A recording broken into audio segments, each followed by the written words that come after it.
Did you know Elvis Presley once broke a man's arm with a single karate chop during a demonstration gone slightly wrong?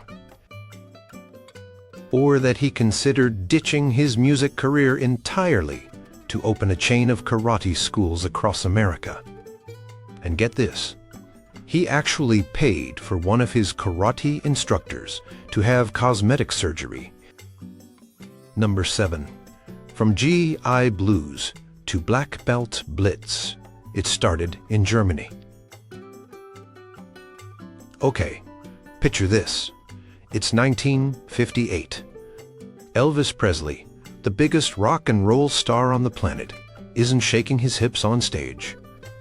He's Private Presley, U.S. Army soldier, 53,310,761, stationed way over in Friedberg, West Germany. Talk about a change of scenery. But even thousands of miles from Graceland, Elvis needed something to channel his energy, something intense. Music was his soul, but he craved a different kind of discipline. And that's where karate kicked in. While serving Uncle Sam, Elvis got his first taste of martial arts. It wasn't some flashy Hollywood setup. It was the real deal. He reportedly saw a karate demonstration and was instantly hooked. Think about it. The power, the focus, the sheer physical control. It must have blown him away. He sought out a local instructor. His first serious teacher in Germany was a man named Juergen Seydel, who taught a style called Shotokan. Shotokan is known for its powerful linear techniques and deep stances. Imagine Elvis, already famous for his stage moves, learning these precise, almost rigid forms. Elvis didn't just dabble. Accounts suggest he trained quite seriously during his off-duty hours. This wasn't just a celebrity phase. It was the beginning of a lifelong passion. He wasn't yet the black belt master he would become, but the seeds were planted right there in the chilly gyms of Cold War Germany. He was learning the basic blocks, punches, and kicks, the foundational katas, forms that every karate student masters. Some reports mention he even trained with some of his army buddies, turning it into a shared activity. Think about the dedication. He's serving in the military, dealing with the pressures of global fame even while enlisted, and still finding time to sweat it out, learning a demanding martial art from scratch. He wasn't treated like a superstar in the dojuj training hall. He was just another student learning the ropes, bowing to his instructor, practicing his stances. Seydel was his first sensei teacher. This German connection is often overlooked, but it's where the journey truly began. He didn't earn his black belt in Germany.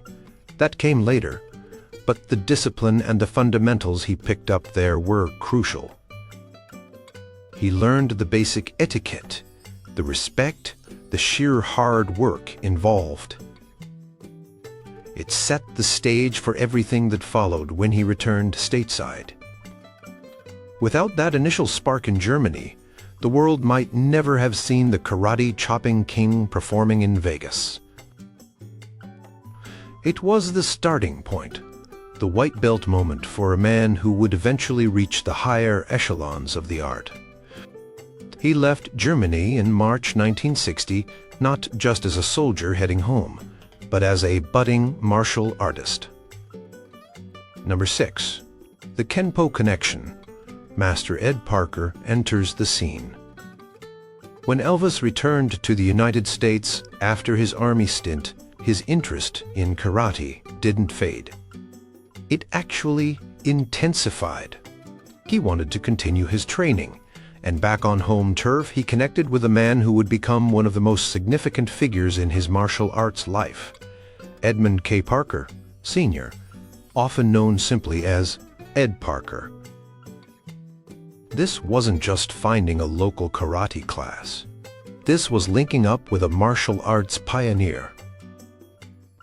Ed Parker was the founder of American Kenpo Karate. Kenpo is different from the Shotokan Elvis first learned in Germany.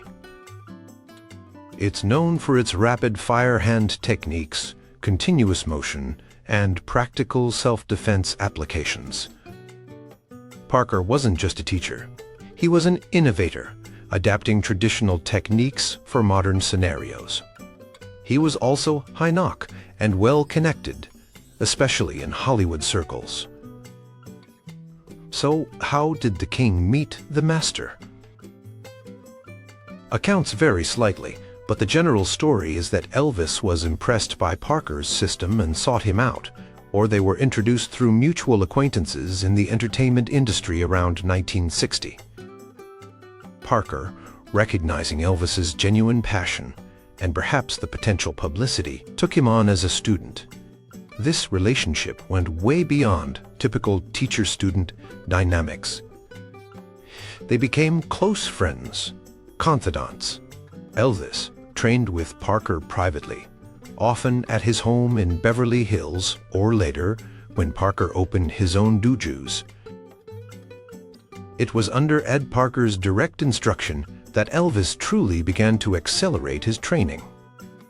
Parker saw Elvis's natural athleticism and dedication. He wasn't just teaching Elvis moves. He was teaching him the philosophy and principles of Kenpo. Think about the intensity, private sessions with the founder of the style.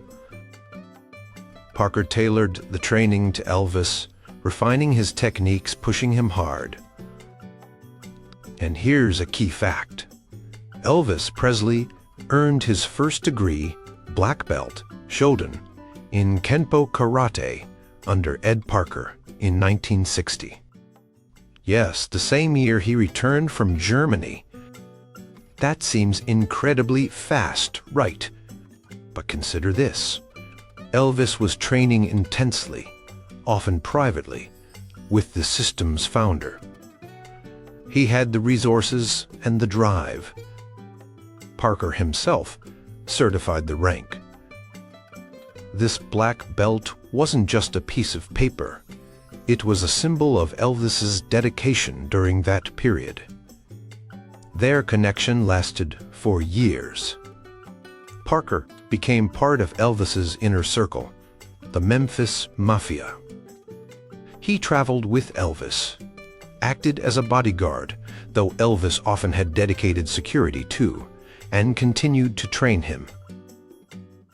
Parker even appeared in one of Elvis's movies, Blue Hawaii, albeit in a small role.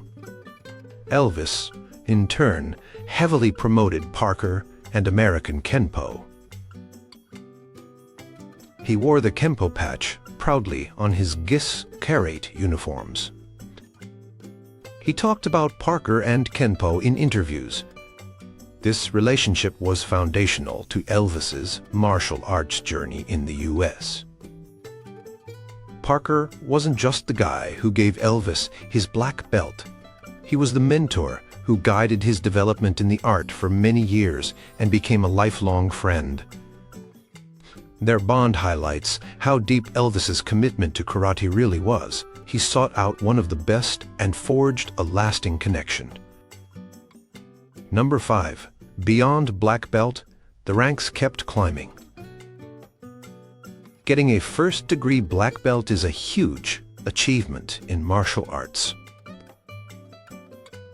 For many, it's the ultimate goal, but for Elvis, it was just another step on the path. His passion for karate didn't stop after Ed Parker tied that first black belt around his waist in 1960. He kept training, kept learning, and kept advancing through the ranks for years. Seriously, the king didn't do things by halves. Elvis continued his training primarily in Kenpo under Ed Parker. But his martial arts journey wasn't limited to just one instructor or one system as time went on. He was fascinated by the different styles and philosophies. He trained, associated with, and was promoted by other notable martial arts masters as well. One significant figure who recognized Elvis's skills and dedication was Master Kang Rhee. Master Rhee was a prominent instructor based in Memphis, teaching his own style called Pasaryu, which blended elements of taekwondo, karate, and kung fu. Elvis began training with Master Rhee in the early 1970s. Their relationship also grew strong. Master Rhee's school became a frequent haunt for Elvis when he was back home in Memphis. Under Master Rhee, Elvis continued to progress. In 1973, Master Rhee awarded Elvis a 7th degree black belt. Think about that, 7th degree. That's a high rank, usually signifying years, often decades, of dedicated training and contribution to the art.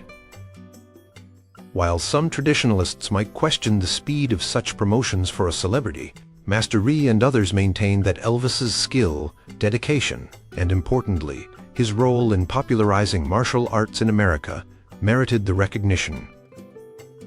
But wait, there's more. The ranks didn't stop there. Just a year later, in 1974, during a visit to Master Rhee's school, Elvis was awarded his 8th degree black belt. Photos and accounts from the Time document this promotion. Elvis was incredibly proud of these achievements. He wasn't just collecting belts, he was actively training, demonstrating techniques, and discussing martial arts philosophy with these masters. It's important to note the context here. High Dan ranks black belt degrees are often awarded not just for technical skill but also for contributions to the martial arts community, teaching experience, and character development. Elvis, through his global fame, undoubtedly brought massive attention to karate. He inspired countless people to take up martial arts. Instructors like Parker and Rhee saw this contribution as significant. So, when you hear Elvis was a black belt, remember it wasn't just the first level. He kept going, achieving ranks like 7th and 8th Dan under respected masters like Kang Rhee. This demonstrates a commitment far beyond a casual hobby. He was involved, he was training, and he was being recognized by figures within the martial arts community for his ongoing dedication throughout the 60s and well into the 70s, right up until near the end of his life. These weren't honorary degrees handed out lightly in the eyes of the instructors who awarded them. They represented Elvis's continued journey and impact within the world of martial arts he so deeply admired.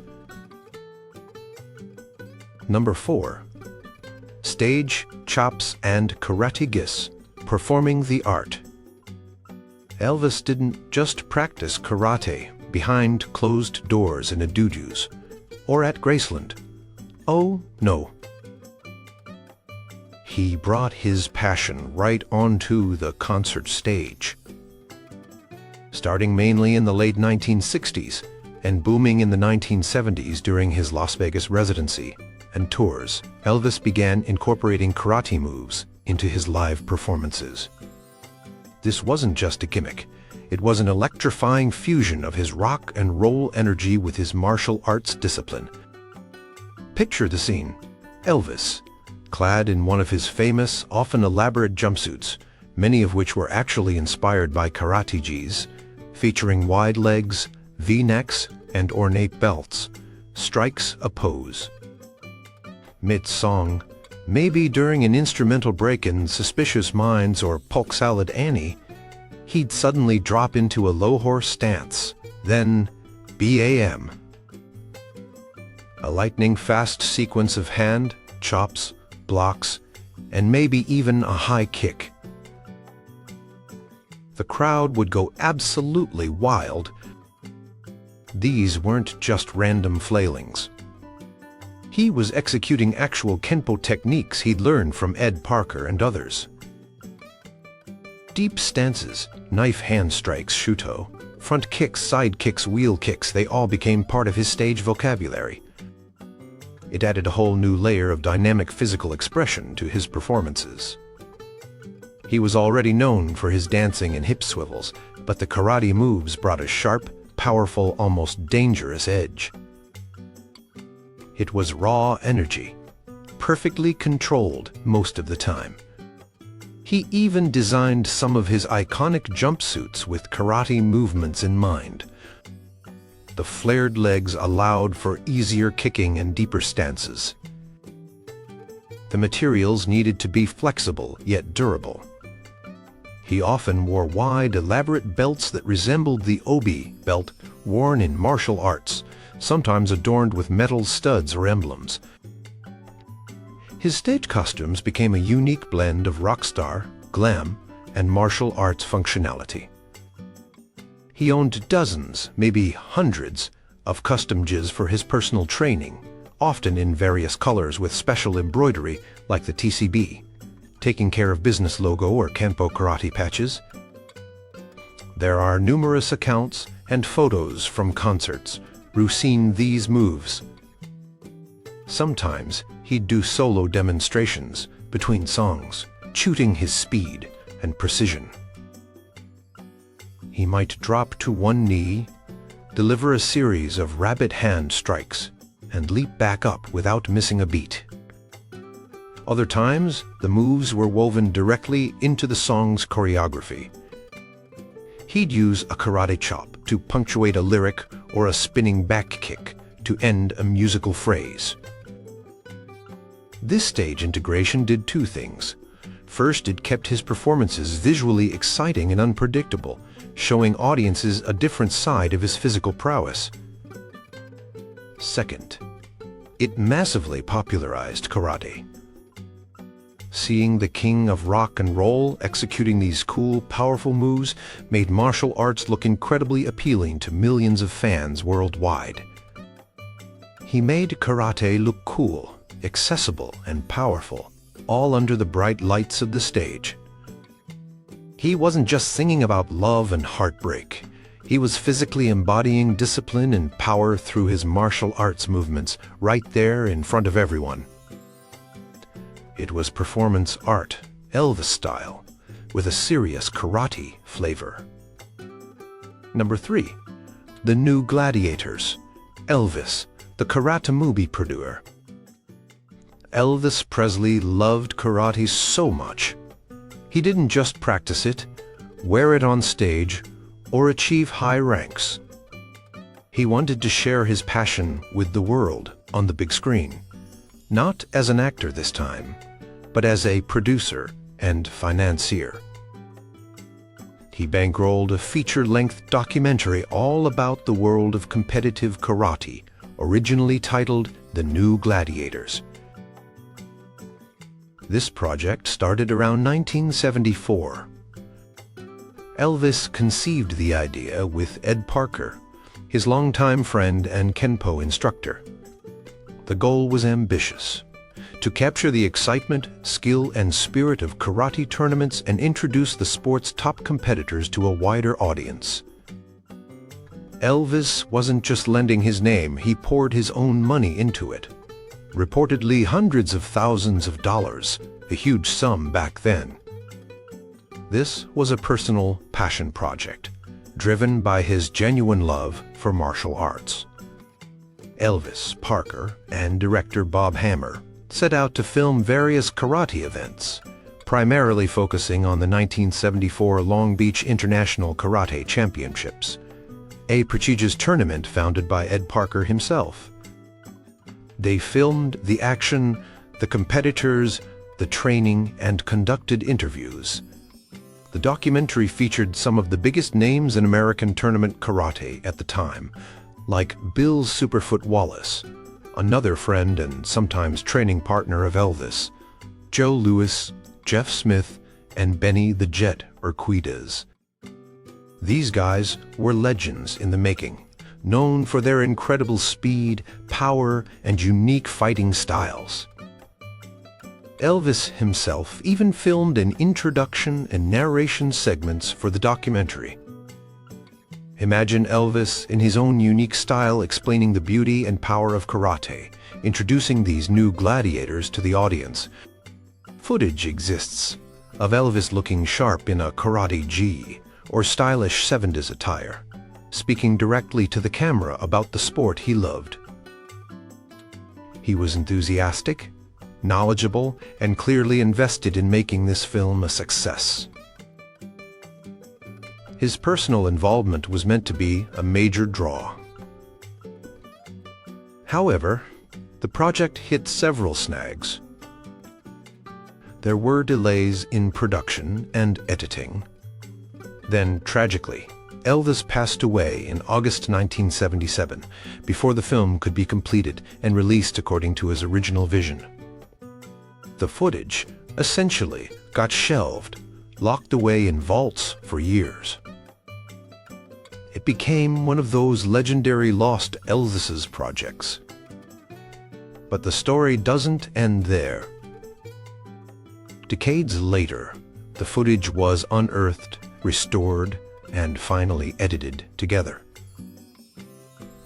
A version of The New Gladiators was eventually released on DVD in 2002, long after Elvis's death. While it might not have been the exact film Elvis envisioned finishing himself, it provided a fascinating glimpse into the golden age of American tournament, karate, and crucially showcased Elvis's deep involvement behind the scenes. It stands as a testament to his dedication. How many global superstars would personally finance and actively participate in producing a documentary about a niche sport like competitive karate back in the 70s?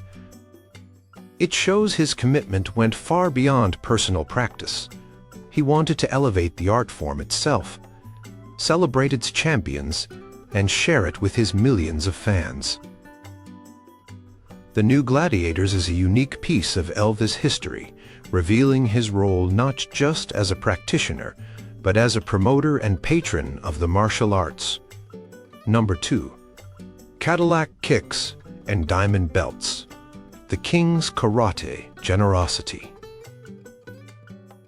Elvis Presley wasn't just known for his music, his moves, or even his karate skills. He was also famous for his incredible generosity, often giving lavish gifts to friends, family, and even complete strangers. And when it came to his karate connections, that generosity reached legendary levels, often with a distinct martial arts theme. His instructors and training partners weren't just recipients of his respect. They were often showered with gifts that only the king of rock and roll could provide. We're talking cars, jewelry, cash, you name it. Perhaps the most famous example involves his Kenpo instructor, Ed Parker. Elvis gifted Parker multiple cars over the years, including Cadillacs.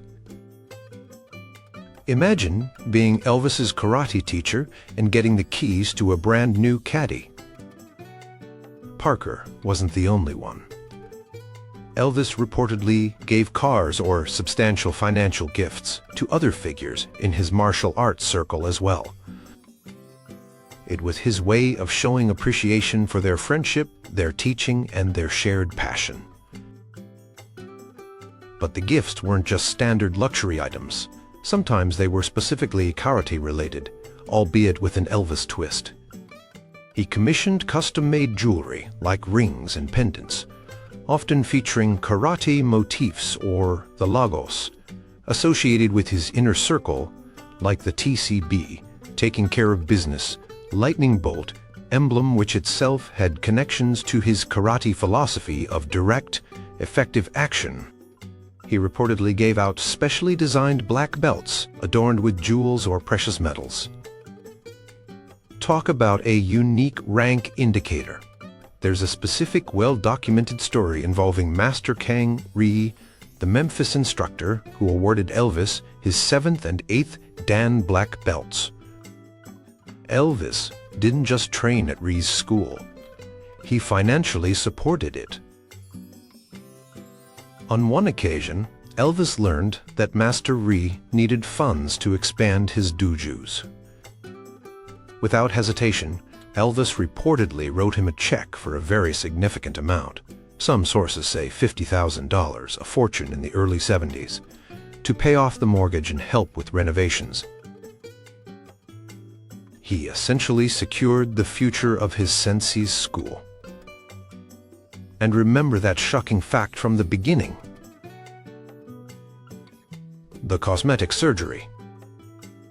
According to some accounts, Elvis noticed one of his karate instructors, some stories point to Ed Parker, others remain vague, had a physical feature they were self-conscious about. Elvis, in his typically direct and generous fashion, offered to pay for cosmetic surgery to have it corrected. Whether the offer was accepted or who exactly it was for is sometimes debated. But the story persists as an example of his unusual and personal style of generosity extending into his karate world. This wasn't about buying loyalty or rank. Those who knew Elvis described these acts as genuine expressions of friendship and gratitude. He saw his karate connections as part of his extended family, his trusted circle. Sharing his wealth was natural for him, and linking these extravagant gifts to their shared interest in martial arts made them even more meaningful. Cadillacs for karate lessons, paying off your dojo's mortgage. Diamond-studded belts, only Elvis. It highlights the unique intersection of his immense fame, his wealth, and his deep personal commitment to the people who shared his martial arts journey. Number 1. Dojo dreams. Elvis almost quit music for karate schools. This might be the most mind-blowing fact of all. Elvis Presley, the undisputed king of rock and roll, seriously considered walking away from his music career to dedicate himself fully to karate. Not just practicing it, but teaching it, and opening his own chain of martial arts schools.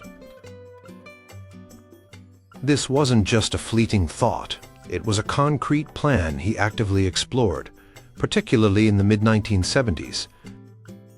His passion for karate had become so consuming, so central to his life, that he envisioned a future focused entirely on martial arts. Imagine a world where Elvis Presley wasn't known for his latest hit single, but for opening the newest branch of his karate dojo. He even had a name picked out for his potential franchise, the Tennessee Karate Institute, TKI. The plan involved partnering with Ed Parker, his Kenpo mentor, and possibly other trusted martial artists from his circle like Bill Superfoot Wallace. The idea was to establish high-quality karate schools that would teach effective self-defense, discipline, and the philosophies Elvis himself valued. He saw it as a way to give back, to share the benefits he had personally gained from martial arts training, the focus, the confidence, the physical conditioning. Elvis was reportedly quite serious about this venture. Discussions were held, potential locations might have been scouted, likely starting in Memphis, and the structure of the business was considered. He saw TKI as a legitimate enterprise, something he could build and be proud of, separate from the often chaotic world of music and touring. Some members of his entourage have confirmed that Elvis spoke enthusiastically about this plan, seeing it as a potential next chapter in his life. Think about the implications. Elvis Presley, arguably the most famous entertainer on the planet, was contemplating a career change that would take him out of the spotlight and into the role of a sensei and businessman. He felt that the world of rock and roll was taking its toll, and the discipline and integrity he found in karate offered a more fulfilling path. He genuinely loved teaching and demonstrating techniques, often holding impromptu lessons for friends or members of his security team. Opening his own schools would have formalized this passion. Why didn't it happen? Several factors likely played a role. The sheer scale of his existing music career and contractual obligations would have been difficult to untangle. The financial investment, while Elvis had the means, would still have been significant to launch a national chain.